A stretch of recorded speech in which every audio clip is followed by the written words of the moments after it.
A continuación, salud renal y reumatología.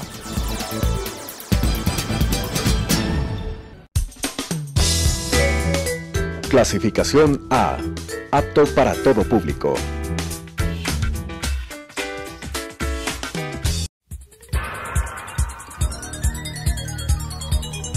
Las opiniones vertidas en este espacio por la producción y dirección del programa son de exclusiva responsabilidad de sus autores y de quienes intervienen en ellos.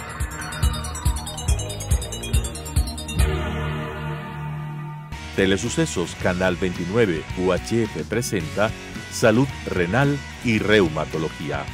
Tratamiento integral preventivo y curativo de enfermedades renales y reumatológicas con la conducción de las doctoras Belia Meléndez y Cristina López.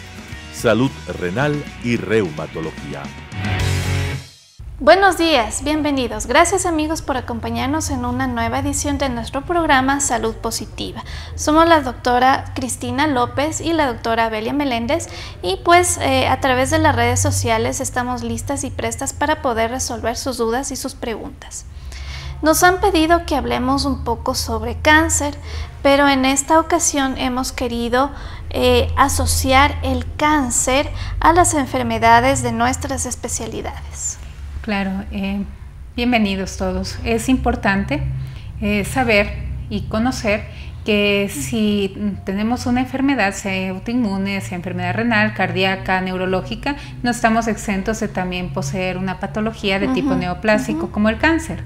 Desde hace algún tiempo ya existió la controversia de que las enfermedades autoinmunes aumentan el riesgo de desarrollo de diferentes tipos de cáncer.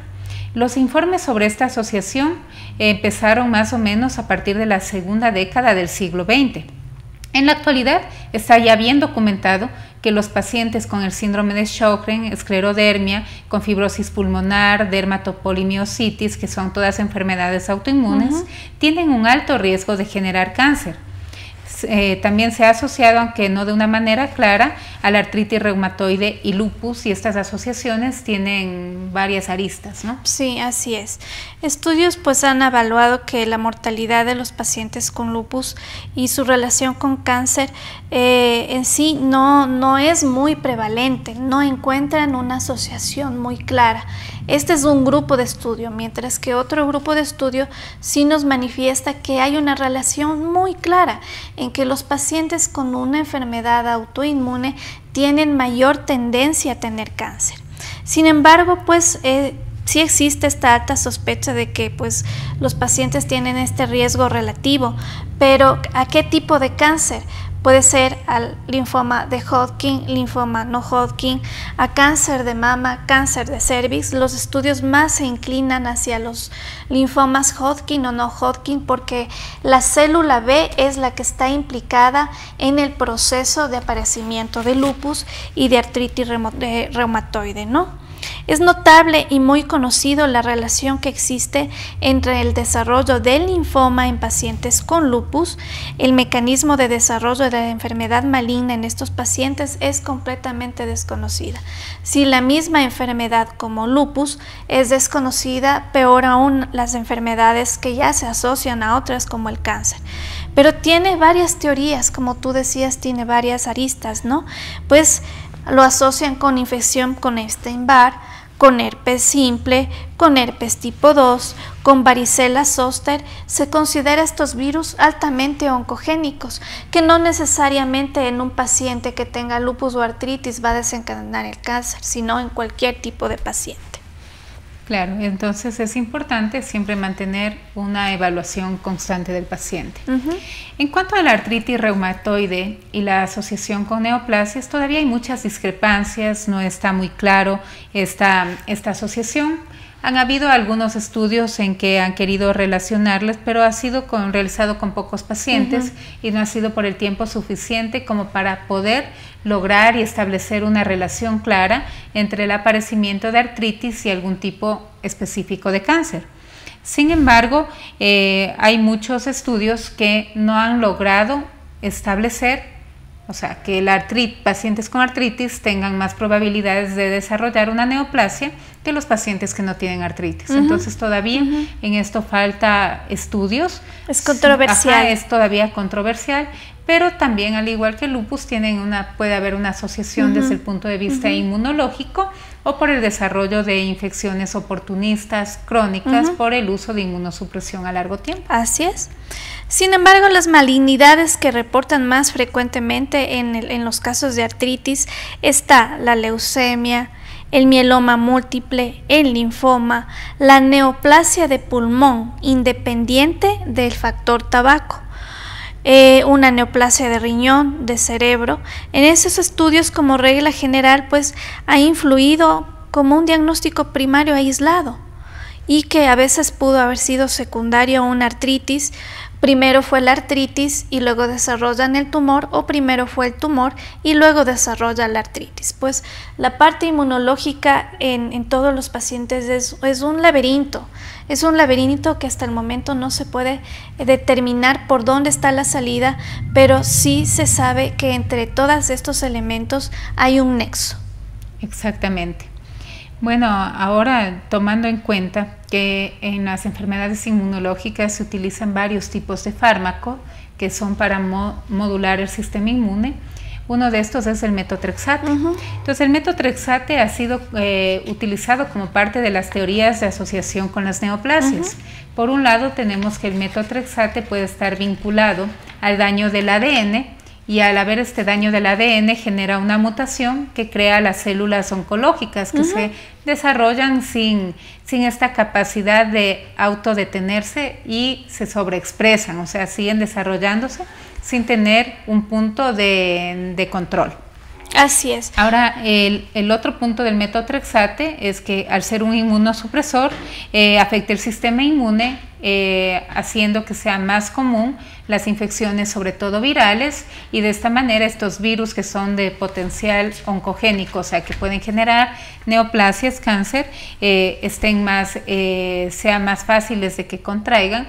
Además, al no haber una respuesta inmune adecuada, no solo la respuesta inmune es para controlar infecciones, sino para controlar este crecimiento acelerado de ciertos grupos celulares, y esta es la manera en que estaría implicado el metotrexate.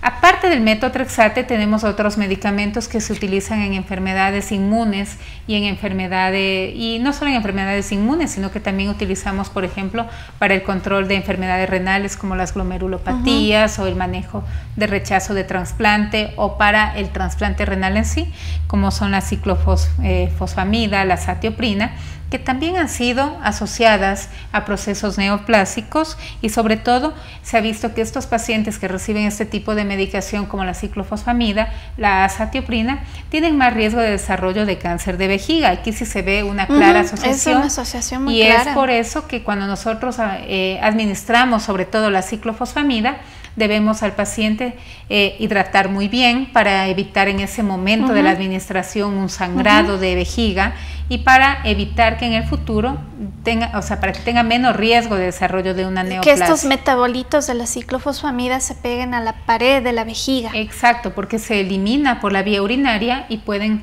pegarse, como tú dices, a la pared y generar esta transformación maligna.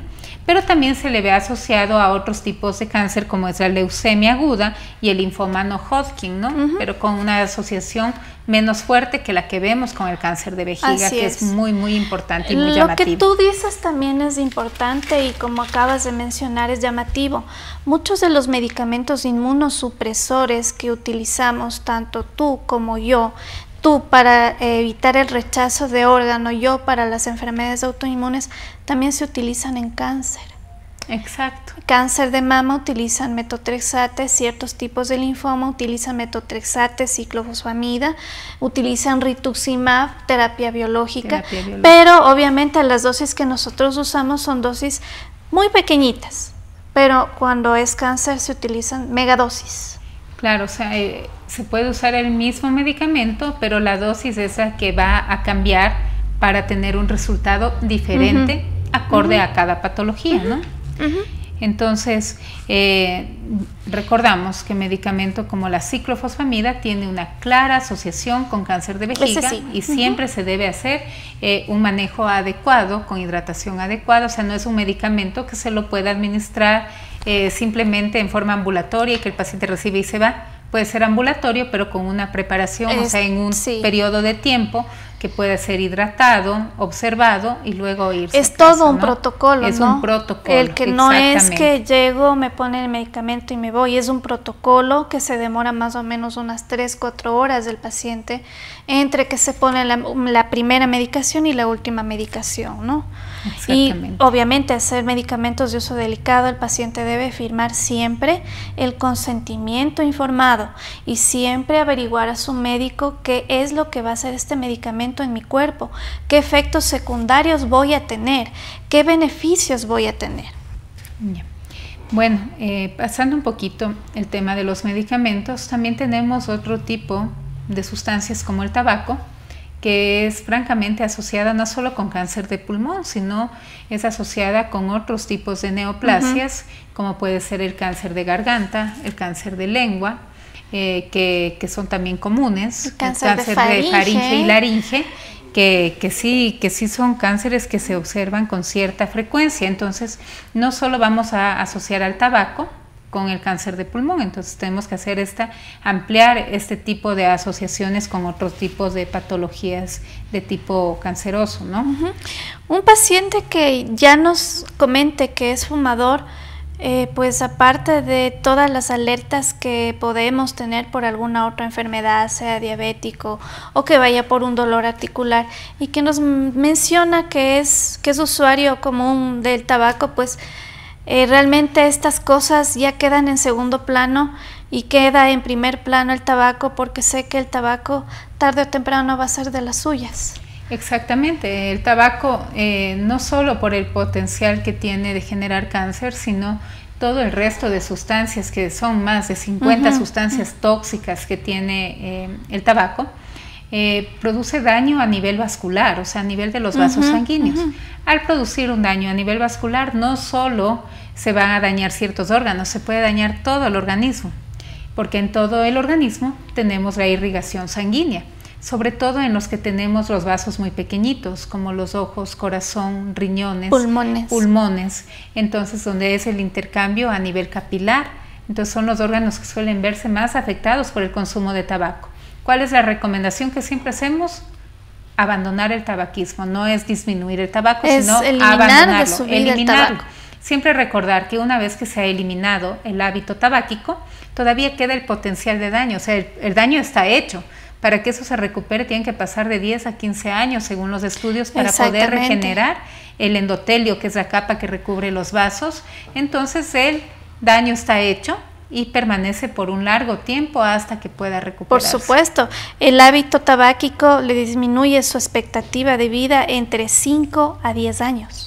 Exactamente, en el mejor de los casos, en el caso de que no tenga otras patologías asociadas como inmunológicas, patologías cardíacas, renales, que en ese caso empeora totalmente la calidad de vida, aumenta la progresión de la enfermedad y causa peores desenlaces, o sea, mayor mortalidad, mayores números de hospitalizaciones que una persona que no fuma.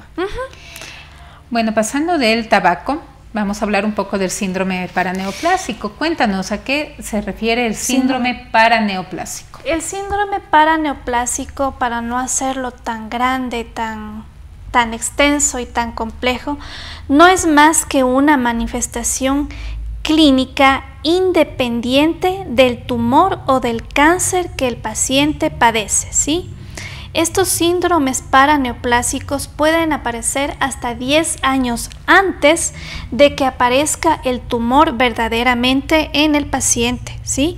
Una vez que ya tenemos el tumor, el síndrome paraneoplásico permanece.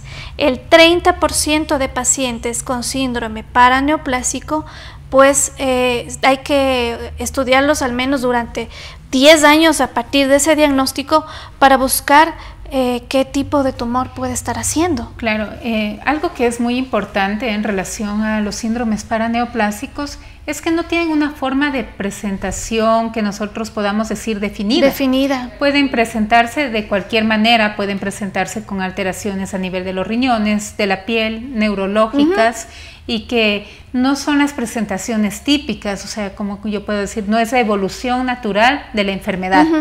En esos casos que no tenemos una concordancia clínica con el laboratorio, con la imagen, debemos siempre investigar un proceso ya sea inmunológico o un proceso neoplásico que todavía no se ha expresado en su totalidad. Y dentro de estos síndromes paraneoplásicos tenemos infinidad de situaciones que puede empezar desde un problema de piel, una lesión que no es característica, hasta problemas de riñones que pueden debutar con insuficiencia renal que requiere diálisis, que son efectos graves. Así es. Y no son fáciles de detectar, ¿no? Te pongo un ejemplo real, un ejemplo que nos pasó en el sitio donde trabajamos.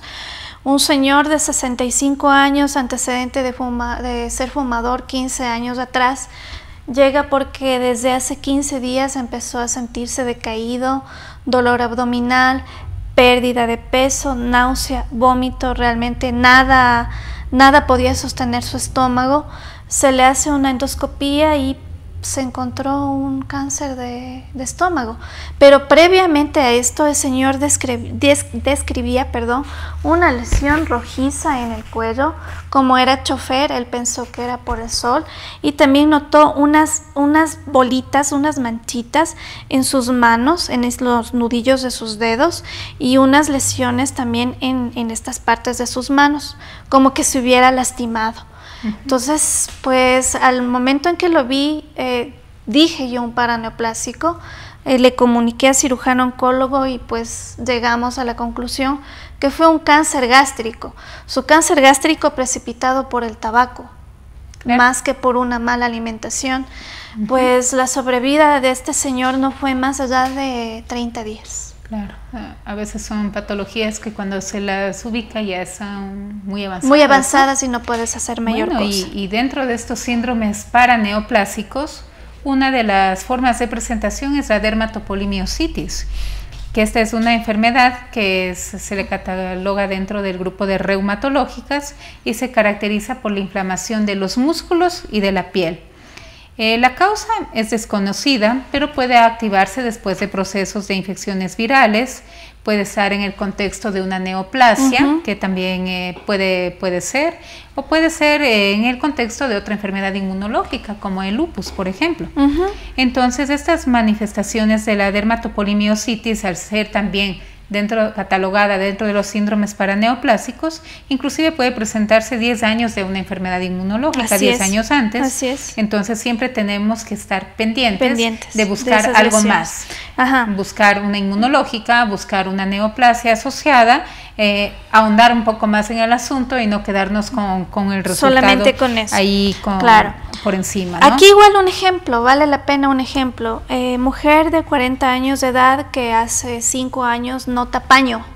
Ella refiere paño y que cuando se expone al sol la piel se le pone demasiado roja y que tenía dificultad para tragar. Fue al dermatólogo, el dermatólogo únicamente lo que encontró fue una fotosensibilidad, envió protector solar, algunos tratamientos, pero no mejoraba. La señora después de un tiempo empezó a tener debilidad en el cuello, lo que nosotros decimos el cuello de muñeca, en el cual no puede mantener, pierde la fuerza de la musculatura del cuello, lesiones rojizas en la parte posterior de su cuello, lesiones en sus dedos, los ojitos en osito panda que decimos nosotros, que son los párpados sumamente rojos. Se le hace exámenes de dermatología, pues quedó como dio un diagnóstico X, no recuerdo, eso fue hace unos 5 años. Después de 5 años la señora se queja de un dolor abdominal muy intenso, tiene un sangrado digestivo, le encuentran un pólipo, le extraen el pólipo, luego hace una obstrucción intestinal, le hacen más exámenes y encuentran un tumor de ovario sumamente agresivo. Es decir, que el tumor se manifestó hace unos 4 o 5 años atrás, pero nosotros nunca estamos pensando, tú tienes cáncer. Claro. No podemos hacer eso tampoco. Claro, no podemos hacer eso, pero siempre debemos tomar en cuenta este tipo de sintomatologías, de síndromes que se pueden presentar en el contexto de neoplasias para estar pendientes y realizar un tamizaje adecuado. También tenemos las miopatías. Ahí tenemos las imágenes de las miopatías. Las miopatías, que son enfermedades del tejido muscular que producen debilidad, que producen alteraciones del tono, contracción de los músculos. ¿Y a qué neoplasia se asocia esto, Beli? Bueno, las asociamos frecuentemente a los adenocarcinomas, a los carcinomas gástricos, cáncer de pulmón, estómago, en el varón cáncer de próstata, en la mujer cáncer de mama, cáncer de cervix, linfomas. En el varón por lo general es cáncer gástrico y cáncer de próstata. Y si es que nos refiere que fue o es fumador, ya tenemos unos valores de peso como para pensar que esto se trata de un cáncer. Exactamente. Bueno, y dentro de las enfermedades reumatológicas también tenemos el síndrome seco, que se caracteriza, como ya habíamos mencionado previamente en otros programas, por la resequedad de la boca por una falta de producción de saliva, que produce un intenso malestar en el paciente, que le impide hablar, que le impide comer adecuadamente. Y obviamente la saliva es sumamente importante en el proceso de limpieza de la boca, de producción de enzimas, e igual tiene células inmunológicas que ayudan también a la limpieza no solo mecánica, sino también, como diríamos, química, ¿no? Tiene un antibiótico natural. Es un antibiótico natural, además. ¿Cuál neoplasia se asocia directamente con el síndrome seco? Tenemos que hay una mayor asociación con los linfomas. Y al parecer esto viene dado porque se desencadenan infecciones virales que causan el síndrome seco, y a partir de esto también se desencadena un proceso neoplásico. Se le asocia a Epstein-Barr. Con el virus de Epstein-Barr. Sí, ese nos provoca el daño, puede desencadenar un síndrome seco y también puede desencadenar un linfoma. Claro, debemos tener en cuenta que la saliva, como ya habíamos mencionado también, es muy importante para eliminar las células cancerosas. Entonces, si no tenemos saliva, el sistema inmune comete errores y ahí es cuando las células cancerosas aparecen, dando lugar a la expresión de la neoplasia. En este caso, un ejemplo es el linfoma, ¿no? Obviamente no todos los pacientes con síndrome seco van a desarrollar un linfoma. Solamente el 5%. Ajá, es un porcentaje mínimo, pero siempre debemos estar pendientes de buscar, de hacer un tamizaje adecuado y de realizar exámenes por lo menos anualmente, para que no se nos pasen por alto este tipo de patologías. Bueno, y este programa está lleno de ejemplos. Tengo otro ejemplo al respecto. Esta es de nuestra consulta de nefrolupus. Es una señora que apareció de la noche a la mañana con una masa en esta parte del cuello. A esta señora pues refirió que tenía un poquito de sequedad de su boca. Esa masa no me agradó y por tanto le mandé al oncólogo para que le analice. Le hace la biopsia y le dice: señora, vaya tranquila, no tiene nada, lo que tiene es usted un síndrome seco, siga con su reumatóloga. Seguimos tratándola durante 5 años y las masas seguían apareciendo. Y hace unos 3 meses nos dio positivo para un linfoma no Hodgkin, pero súper bien en el tiempo, me refiero, en el tiempo de evolución bien encontrado y el momento exitosamente tratado. Excelente. Bueno, entonces la regla general es que ante el aparecimiento de toda enfermedad reumatológica siempre se debe buscar posibles malignidades, sea como síndromes paraneoplásicos, asociadas, como desencadenante, como primera manifestación, asociadas a la medicación, no importa, siempre se debe buscar una asociación.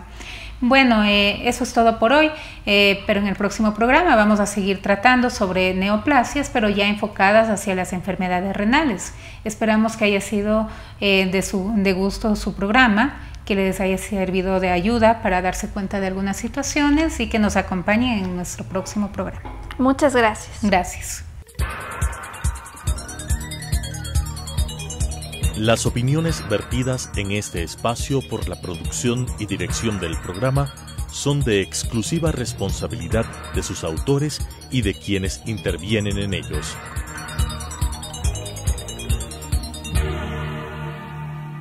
Telesucesos Canal 29 UHF presentó Salud Renal y Reumatología. Tratamiento integral preventivo y curativo de enfermedades renales y reumatológicas con la conducción de las doctoras Belia Meléndez y Cristina López. Salud Renal y Reumatología.